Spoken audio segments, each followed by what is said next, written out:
متابعي قناة عالم الأسرار، السلام عليكم.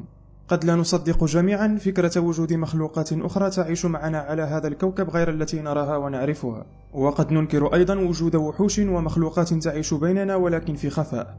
في هذا الفيديو سنستعرض باختصار 5 مقاطع تم تصويرها عن طريق الصدفة، وتحتوي هذه المقاطع والمشاهد على صور لمخلوقات غريبة لا يمكن تصديق أمر وجودها. خامسا، في عام 2011 ضرب زلزال عنيف منطقة توهوكو قبالة سواحل شرق اليابان بلغ 8.9 درجات، ونجم عنه تسونامي دمر المنطقة وأسفر عن حوالي أكثر من 1000 قتيل ومفقود.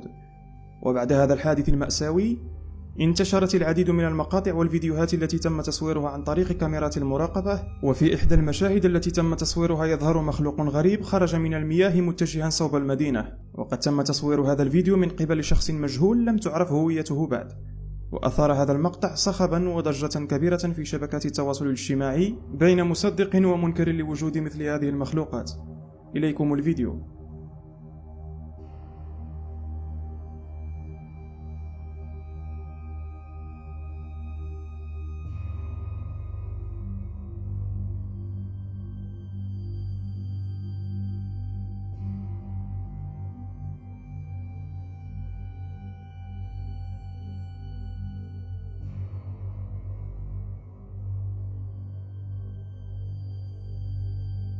رابعا، تم تصوير هذا الفيديو في عام 2012 ونشر على اليوتيوب في نفس السنة، ويبين هذا الأخير جسما غريبا يشبه ثعبانا أو دودة عملاقة تسبح في نهر شرق إيسلندا، وقد أحدث هذا الفيديو ضجة كبيرة وحصد نسبة مشاهدات عالية. وزعم البعض أن هذه اللقطات تعد دليلا على وجود الوحش الأسطوري لاغارفليوت سورمورين وفقا لما ذكره موقع غادي نيوز. وقيل أن هذا المخلوق الغريب الذي يشبه الثعبان يعيش في بحيرة أرفليوت، وهي بحيرة في إيسلندا يبلغ طولها 25 ميلا بعمق 367 قدما، وظل هذا المخلوق موضوعا لرحلات مراقبة كثيرة منذ نشأة الأسطورة في عام 1345. ووفقا لأحد الشهود ذكر أن آخر رؤية لهذا المخلوق قبل أن يتم تصويره كانت في عام 1998 في بحيرة لاغارفليوت، عندما قال معلم وتلامذته أنهم رأوا مخلوقا غريبا بالقرب من الشاطئ، ومع ذلك لم يصفوه بالوحش وقالوا بأن مظهره يشبه الدودة. ثالثا، يظهر هذا الفيديو الذي نشره مواطن صيني على موقع اليوتيوب مخلوقا غريب الشكل يقدم بقوة القفص الذي وضع فيه بعد أن تم العثور عليه في بحيرة تشينشين في خارج الصين، وقد عثر على هذا الحيوان وهو يسبح واصطيد خارج المياه من قبل عمال إدارة الصرف الصحي، ويتميز بمخالبه الطويلة وفكيه القويين. وقد انتشر هذا الفيديو بشكل كبير في مواقع التواصل الاجتماعي، ووصفه الصينيون بشبح المياه، وهو مخلوق من التراث الشعبي الصيني. وفي المقابل يرجح آخرون أنه مجرد دب ماليزي مصاب بمرض جلدي جعله يبدو بهذا المظهر الغريب. ثانيا، التقط هذا الفيديو الذي ستشاهده من قبل شخص مجهول الهوية.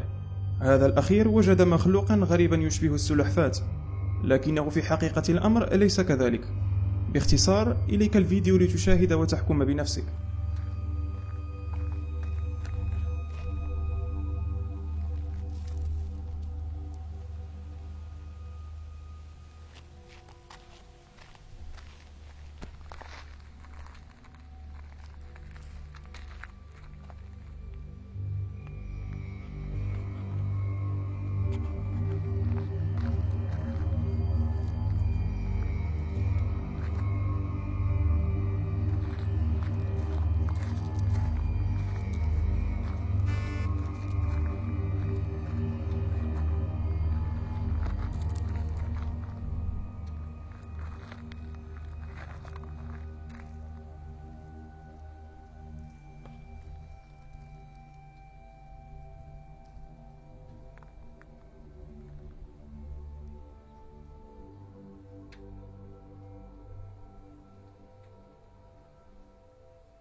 المركز الأول،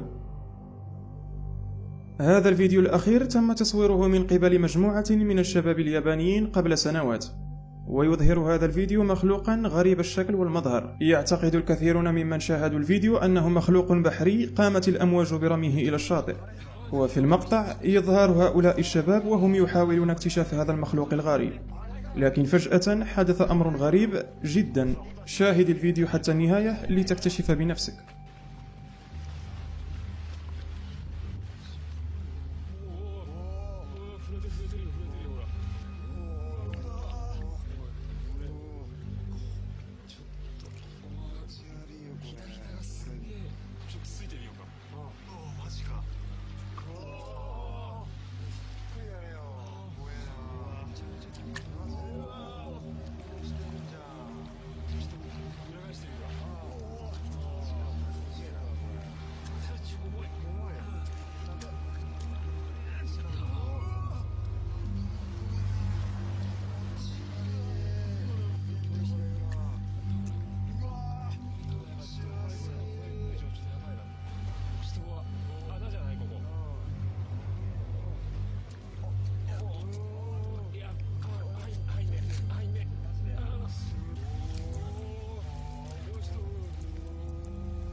إذا أعجبك الفيديو لا تنسى مشاركته مع أصدقائك والإعجاب به والاشتراك بالقناة.